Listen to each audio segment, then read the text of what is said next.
Hello, everyone, and welcome back to another episode of the Movie Nights Roundtable Live. It is just me today. We are flying solo. Gonna do a really big show, though. We have a lot of stuff to cover because we did not do a show on Friday for Valentine's Day. I am not a stupid person. Of course, I was not going to make both Nicholas and I, who both have significant others, work on Valentine's Day after our day jobs. Absolutely not. But that means we do have a lot of stories and stuff to cover here today, which is really exciting. I'm looking forward to it with all of you. The first thing that we have to talk about, this is something that actually just happened hours ago, and I quickly put it in front of the amazing PowerPoint that Nicholas prepared before he took off in his little break today, and that is that we have a first look at Matt Damon's Odysseus and Christopher Nolan's The Odyssey. And here it is. Oh, yeah. Smash. Easily. But in all seriousness, it's a great look. I mean, it looks to just be an on-set still, obviously, but, you know, it's exactly what you'd hope it would be. It's exactly what you hope it would be from a Christopher Nolan epic adaptation of The Odyssey. It looks wonderful. I can't wait for this movie, obviously, and I think it looks great. You know, not a whole lot to dive into in terms of talking about it, but I did want to pull it up for you. What do you guys think? Do you think it's a good look for Matt Damon and how everything looks for the first look at The Odyssey? I'd love to see your thoughts down in the comments below. Let's go ahead and get this pulled up, and yes, now to move on to the wonderful PowerPoint that Nicholas prepared for us. Here are the additional topics and news stories we're going to dive into. Let's go ahead and get into our next story. Oh my God, yes. So, The Accountant is a movie that I personally love. I love this movie. I don't care what anybody says. It's great. It hovers at around a 50 on Rotten Tomatoes, so about half the critics liked it.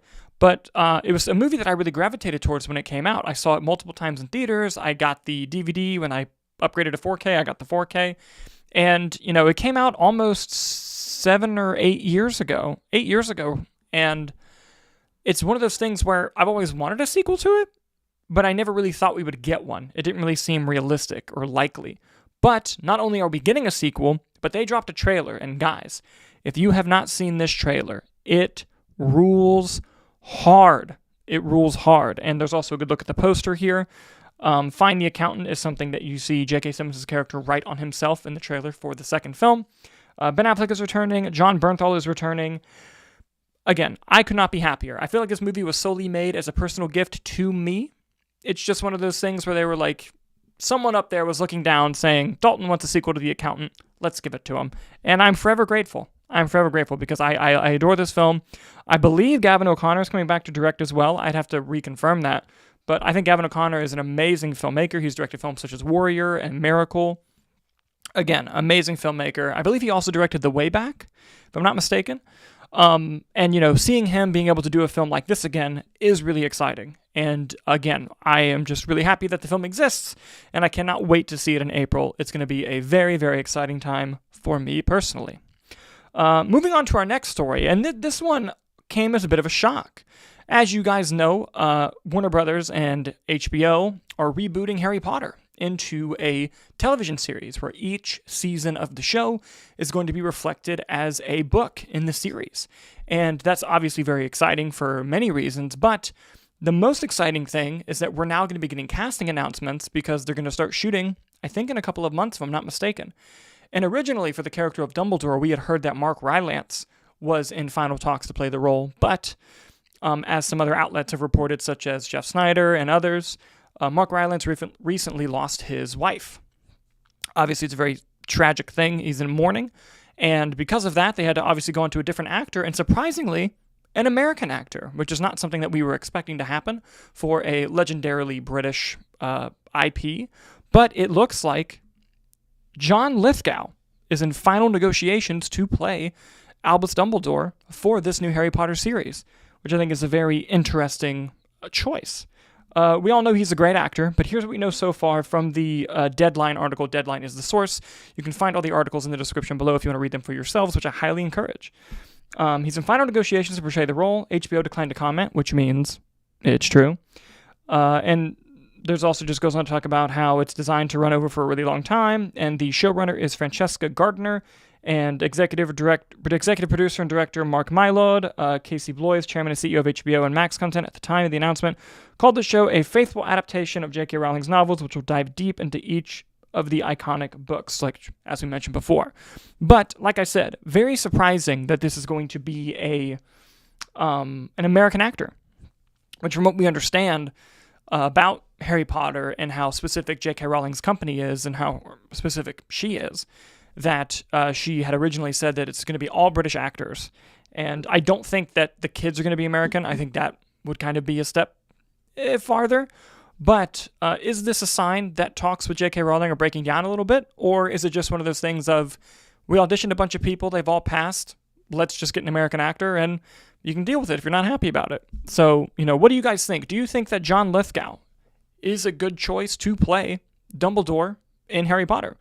Let us know in the comments down below as we move on to our next story. And this next one, I personally find very fascinating.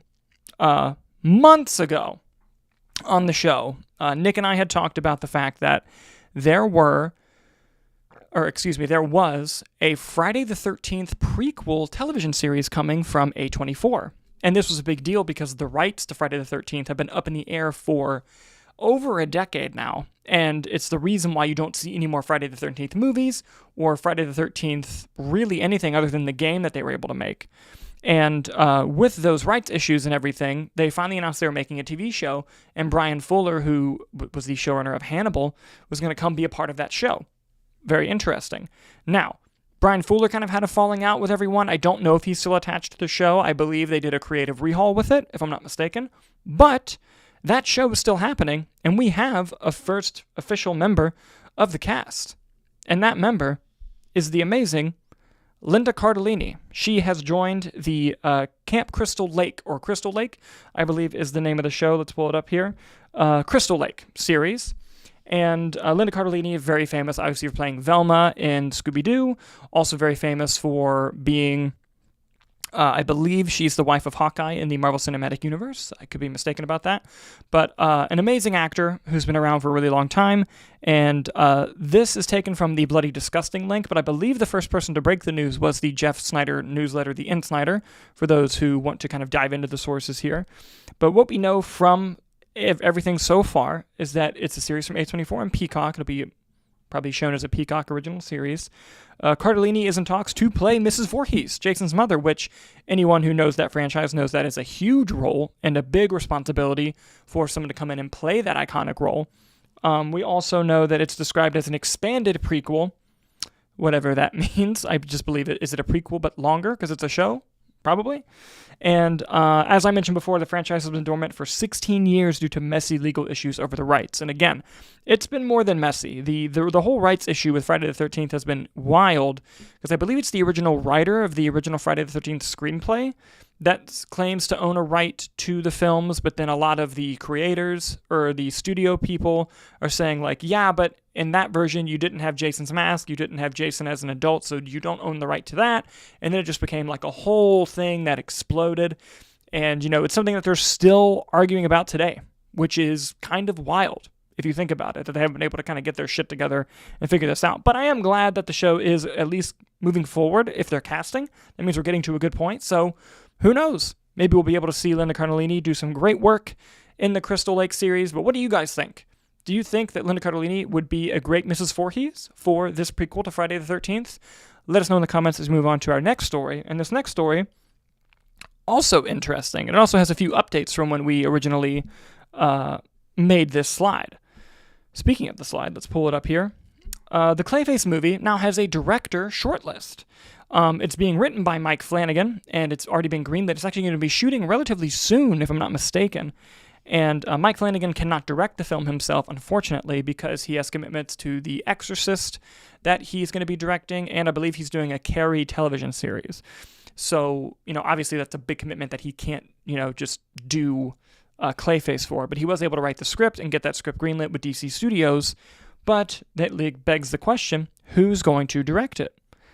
And originally, the shortlist contained the following: James Watkins, who directed the recent remake of Speak No Evil, and Jeff Wadlow, who directed Truth or Dare, Imaginary, and a ton of other let's call them not great films. And seeing Jeff Wadlow's name was very surprising to a lot, even in the industry, to the point where many reports came out not long after this was announced saying that he is actually not in the mix. And that is the update that we have, is that Jeff Wadlow is not in the mix to be the director of the film, but it doesn't mean that it's James Watkins' job. There are other directors that haven't been reported on yet.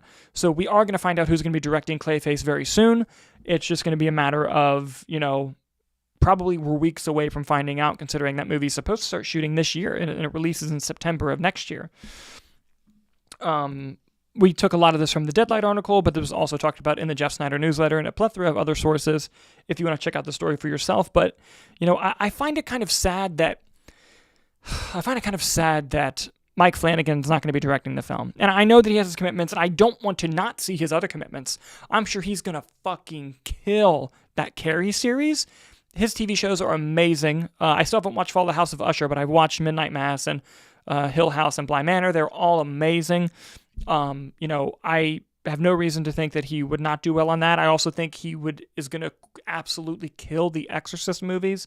The Exorcist Believer was not a very good film, unfortunately, and when it got announced that Mike Flanagan was doing that film, Nick and I got incredibly excited at that possibility of, what does that even mean? What is something that he could bring to this franchise that would be really amazing? And, who knows the direction they're going to go in? We just know it's going to be different from The Believer. It's not going to be the planned sequel, The Exorcist Deceiver. It's going to be just a new take, as it should be. But, it does make me sad, though, that he's not going to be directing Clayface, but hey, whoever they get, I just hope it's a good filmmaker, and I hope they stay true to the Mike Flanagan script, because he is a phenomenal writer. And, I can't wait to see what he does next beyond that. Now, moving on to our next story, this one is kind of something that's been pending for almost 40 years, and you'll see what I mean when we get there, in that it is finally official, after being talked about for literal decades. There is a sequel to The Goonies being developed. It's officially happening. They have hired a screenwriter, and that screenwriter's name is, forgive me if I'm saying this wrong, Potsy Ponciroli, who wrote Old Henry, is penning the script. The plot is obviously under wraps. There's no way we're going to find out details on this for several months, if not a year. No director is attached. Steven Spielberg will produce, obviously, as it's kind of his production company and his baby. And this film is approaching its 40th anniversary, so they're probably trying to at least get a big official announcement or get the film out by the anniversary. At least kind of just capitalize on that nostalgia and see where it can go. This was taken from an article in Deadline, if you want to check the source for yourself. But, I think that this is a very interesting thing. One, we have a huge surge in popularity from Ke Huy Quan, who was in Everything Everywhere All at Once, followed it up with an amazing appearance in Loki Season 2. He did a great job on that show. He's just in the film Love Hurts, which unfortunately is kind of flopping at the box office, but that film did promote a reunion with Sean Astin, who was also in The Goonies. And Ke Huy Quan's entertainment lawyer is famously another one of The Goonies. So, The Goonies, while not, being in the pop cultural zeitgeist, I think if you were going to do a sequel years later, now is the time. You're approaching almost being too late for that. And I think that that's what they've realized, and why they've officially hired someone to write a script for this, is because they're like, look, we don't have that much longer before this is something we could never do again, so let's kind of get involved. And I wonder how much of the original cast is actually going to come back. Are they going to get Corey Feldman? Are they going to get Josh Brolin? That'd be insane for him to come back as well. And, why not if the script is good? But, it's something that I do find interesting. And, what? I'm really curious. What do you think? Do you think it's a good idea to have a Goonies sequel come out after all this time? Do you think it's just a pointless nostalgia cash grab? Or do you think that if they hire the right writer, or if they hire the right director, that something great could happen here? Because, Richard Donner has unfortunately passed away and can't make the sequel. But, hey, maybe they get someone great. Let us know in the comments down below what you think as we move on to the main topic story of today. And, as you can see from the thumbnail here, I wanted to talk about the Marvel post-credit scenes, specifically the post-credit scenes after the Infinity Saga. Because, a common criticism of the MCU right now is that there's no roadmap that the audience can tangibly feel. And when they said, oh, don't, because during Phase 4, we had no idea what the fucking roadmap was. But to be fair, that was also with COVID and a lot of other problems. That's when Chapek first took over and kind of gave the mandate of get as much out as you can, as fast as you can. And, after some convention appearances, Kevin Feige and company were kind of like, hey, don't worry, you're going to be seeing where this is going very soon. They announced the Kang Dynasty, which is what it was going to be originally, and Secret Wars, and then they were really leading up marketing up to Ant-Man 3, and how that was going to be like the start of Phase 5, and that was going to really see where the plot's going to be going with Kang. And then you got the 1-2 punch of Jonathan Major's legal trouble, and Ant-Man 3 really being disappointing at the box office. It wasn't a complete, horrible flop, but it did not do as well as they hoped, especially when each drop from each weekend was hugely significant, just showing people were less and less interested. They really dropped the ball. To be honest, they dropped the ball on that buildup. And that, of course, led to the Kang character being completely just, put over here. We're not going to do that anymore. And Kang Dynasty is actually going to now be Avengers Doomsday. We're going to pivot to Doctor Doom. Which, okay, the audience kind of shown they weren't really interested, although how they wrap up Kang's story in Loki Season 2 was excellent, and without Loki Season 2, I don't think you could have wrapped up the Kang storyline as well as they had hoped, because I think Loki Season 2 was perfect in how they handled it. But from Phase 4 and Phase 5 that they're now retooling, these post-credit sequences have a lot of promises that have not been kept. Far from being kept, actually. There's so much to get to, so much that's being said is coming that we don't know about. And Variety actually did an article about this, which I'm going to pull up here. Nick left me a little note in this PowerPoint where Variety does an article talking about post-credit scene cameos and, how they haven't been paid off yet, which we're going to dive into. But Nick needed everyone to know that the article fails to mention Michael Mando Scorpion in Spider-Man Homecoming. Nick, we will not forget. A big question that has not been answered is that Michael Mando Scorpion has not come back after being introduced in Spider-Man Homecoming. Every day we await Michael Mando Scorpion. I can't wait. And hopefully they do bring that back around, if not in Spider-Man 4, in another film at least, because I think he deserves it. He's a great actor. And I'd love to see Scorpion as a fan. I like him on the current Your Friendly Neighborhood Spider-Man animated show. With that being said, though, let's dive into this Variety article together. And let's kind of break this down and look at things that have not been paid off yet. Well, let me actually switch the thing here. And also, since Nick had pointed out one that they had forgotten about in the article, if you don't see a post-credit scene on here or a answer that you want answered that has not been addressed here, bring it up in the live chat, bring it up in the comments. I would love to see and talk about what you want answered from the MCU. So let's dive into it here. I don't think it's in any particular order, but we'll see. The mid-credit scene for the Falcon and the Winter Soldier. This is when, of course, Sharon Carter is revealed to be the power broker, and she's going to sell government secrets. If I'm not mistaken, this was going to be originally set up for Armor Wars, which who the fuck knows if that project is even happening anymore. I would love for it to happen, as I love War Machine, and I think it's an interesting story, but clearly that means this post-credit scene, this mid-credit scene, has not paid off yet, and likely will never pay off. But if I had to guess, where could they pay this off? If there's a Thunderbolt sequel, or if there's another Captain America film after Brave New World, I think maybe you could pay it off in that regard, considering it is government secrets. Maybe even an X-Men light situation, because she was involved in Madripoor in that series. So I think there's a couple different ways you could go about it, but has not been paid off yet. Will it ever be paid off? Who knows? Variety gives their commentary, but no offense, Variety, I don't care. Yes, the Shang-Chi Legend of the Ten Rings mid-credit scene, where Shang-Chi and Awkwafina's character, Katie or Caddy, are with the Hulk, Captain Marvel, and Wong, and they're diving into the Ten Rings, and there's a signal being beaconed out from the rings. They're calling something. What are they calling? A lot of this thought that this was going to tie into Kang, and because, his ship in the quantum realm kind of looked like it, Ten Rings technology and the bangles from Miss Marvel and the Marvels. We all thought that was kind of going to tie in together, but clearly with the shift in direction, it hasn't. Will it ever pay off? Likely with Avengers Doomsday, I would imagine that they're going to at least try not to ignore this. The television show is one I think could be more ignored just because, they kind of want to keep their shit together with movies, especially.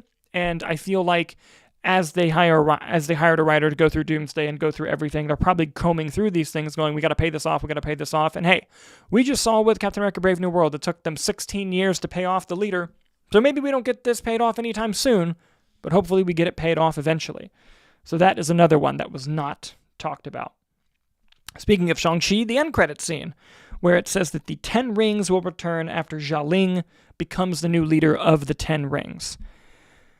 I'll be honest, I have no idea where they're going to pay this one off. I mean, unless they do a spin-off show with the 10 rings, if they do another film where the 10 rings happens to be the villain, maybe a Shang-Chi sequel, if we ever get that, which we've been wanting forever. But yeah, that's another one that was not paid off. Honestly, I'm forgetting about most of these until we scroll through this article and read about them. What's another one? Oh my God, yes, Eternals. The infamous Eternals scenes, both of them. The mid-credit scene obviously introduced us to Arrows and Pip the Troll.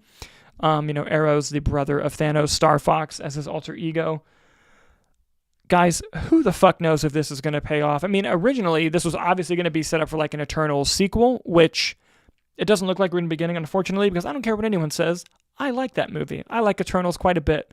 And, being able to kind of, where are they going to bring him in? Would it be weird to bring him in Avengers Doomsday or Secret Wars?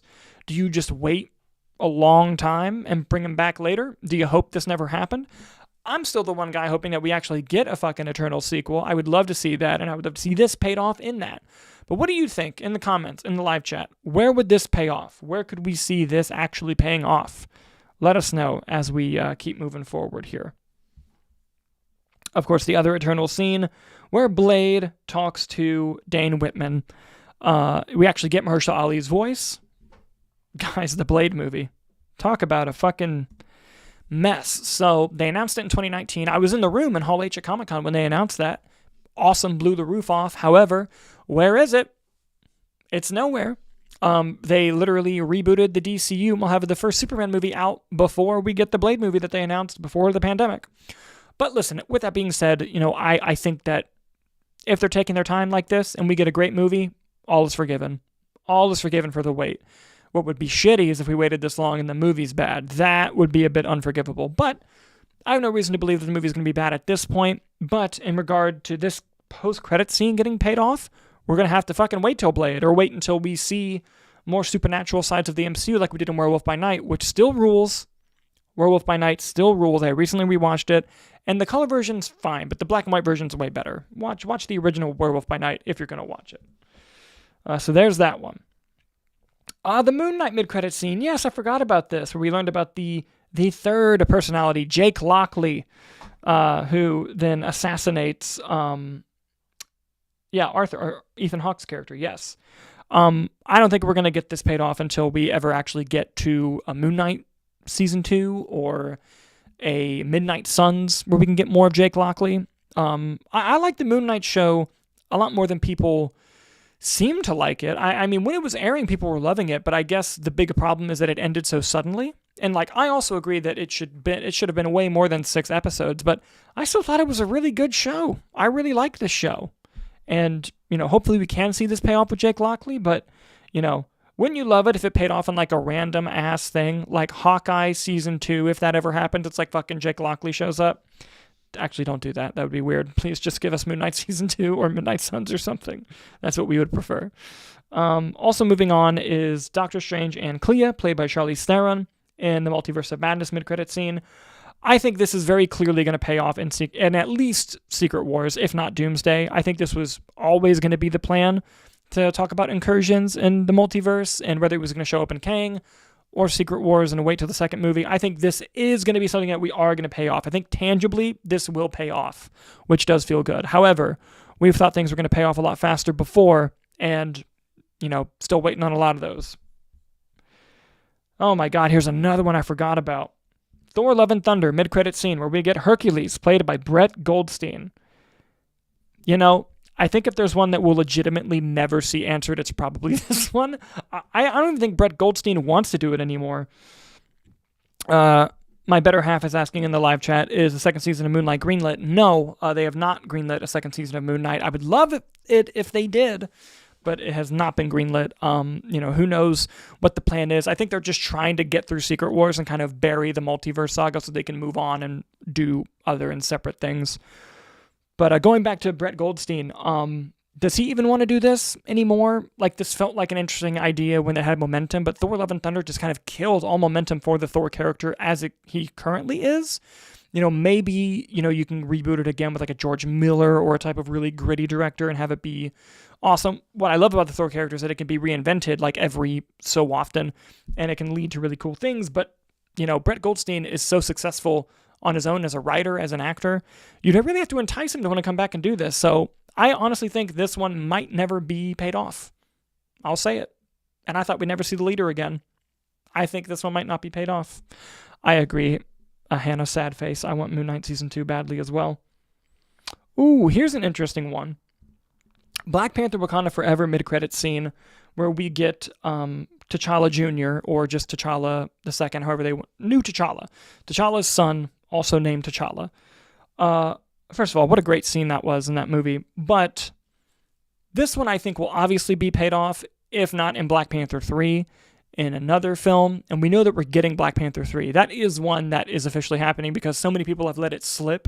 Denzel Washington let it slip. Ryan Coogler, I think, almost let it slip. And then Nate Moore, the producer of those films, was like, oh yeah, no, we're doing Black Panther 3. So that is going to happen, and I imagine this will get paid off there.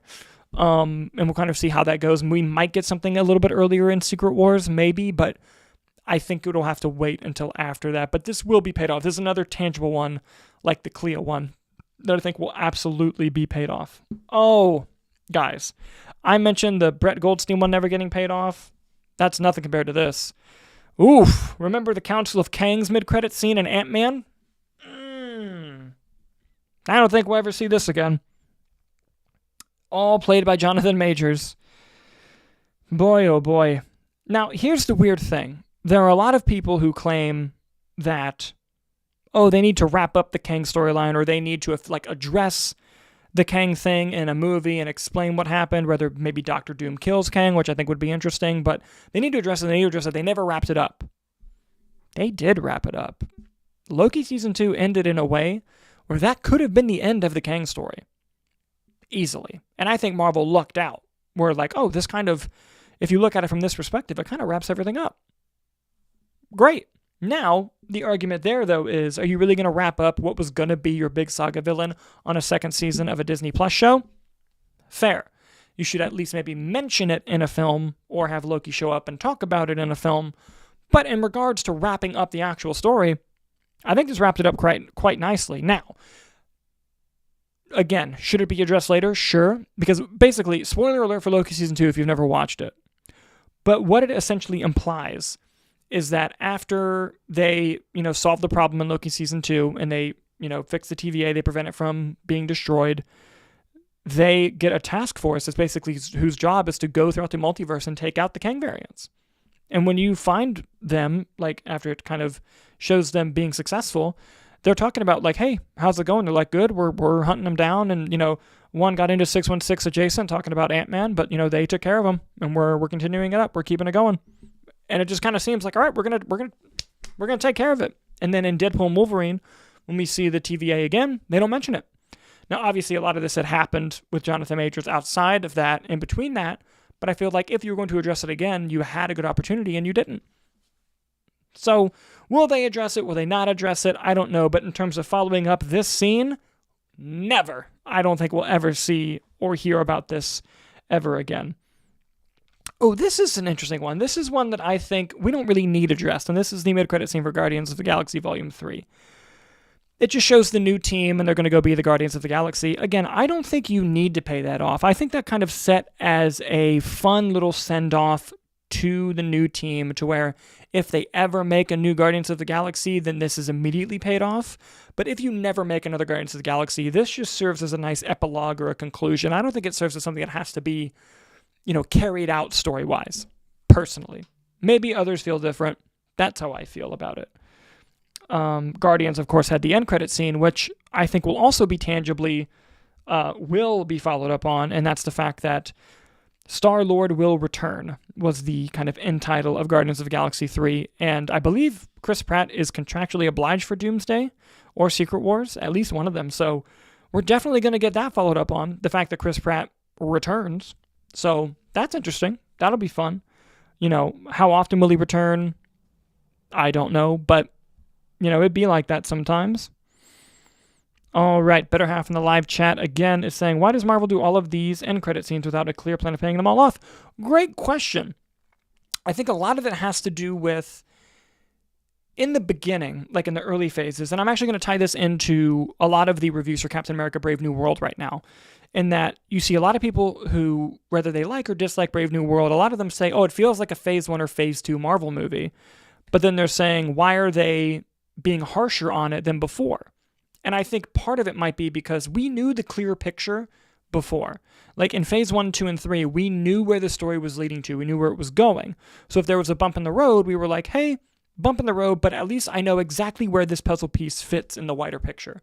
We have no idea where that's going now, which I think is leading people to be harsher on a more mediocre film. But beforehand, they had a full plan to pay them off in a fun way, whereas with these new phases, I think what's been happening is they didn't really plan on having every single thing tie into each other. They bit off a bit more than they could chew. They did have the horrible Bob Chapek mandate of make as much as you can, as fast as you can.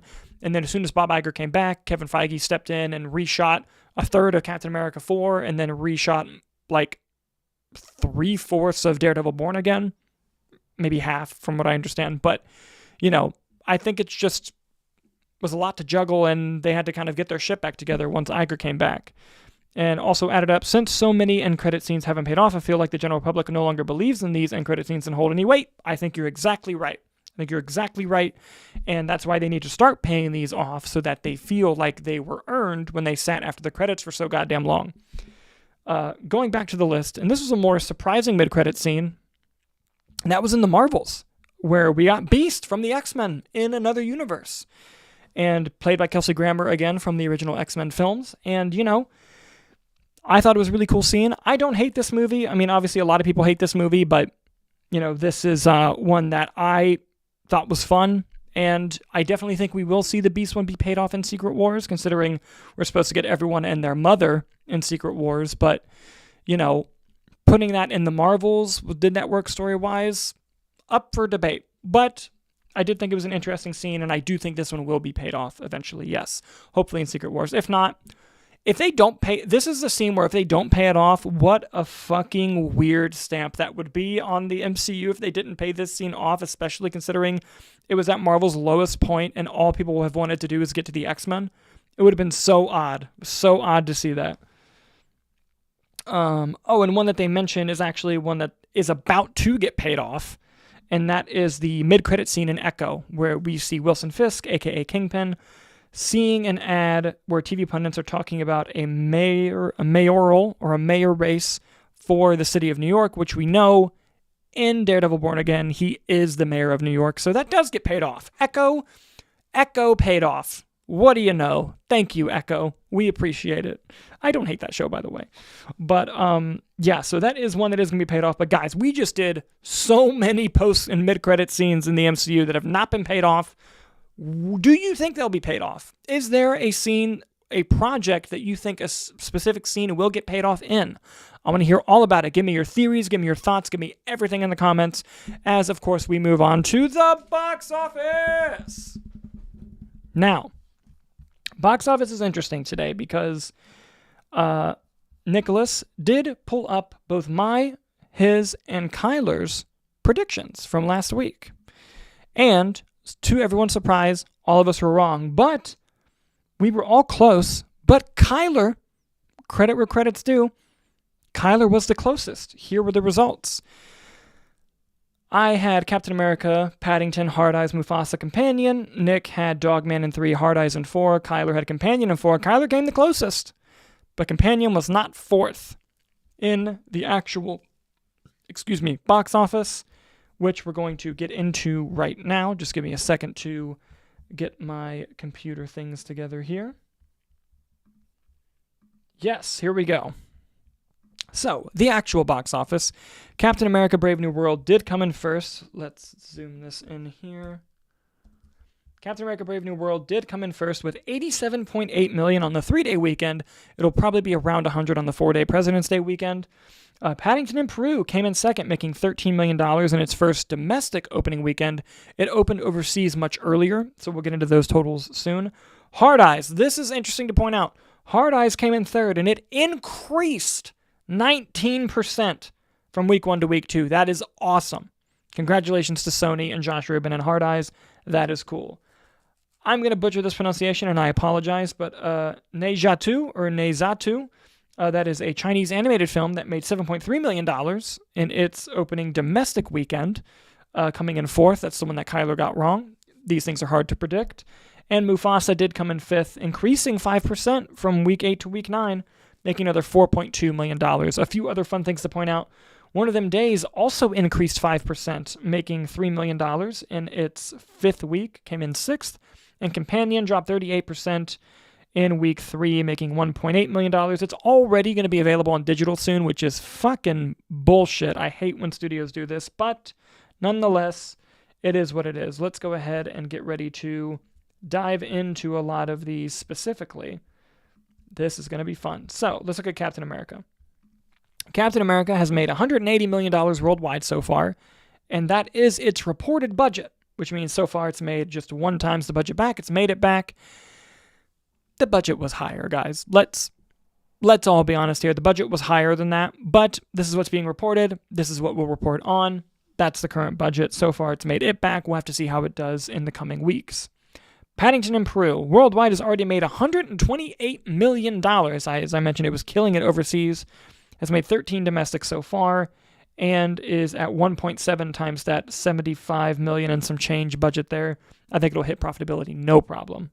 We love Paddington here. Hard Eyes has now made $21 million worldwide on a budget of 18. It's at 1.2 times the budget. It has a little bit farther to go before it can hit profitability, but if it increased 1 week on the Valentine's Day weekend, maybe it can at least have slower drops and continue to make some more money to get over that hump that you need to get for profitability. I would love to see it. It's a really fun movie if you guys have not watched it. Let's see here. Oh, this is the animated film, Nijatu, again, forgive me.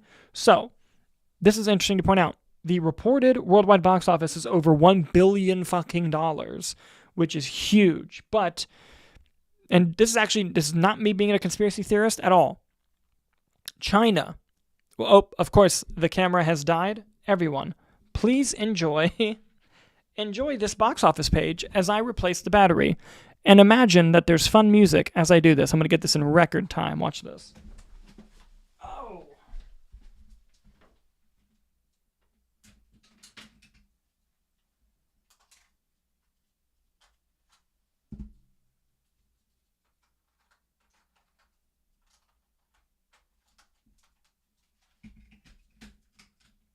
Boom.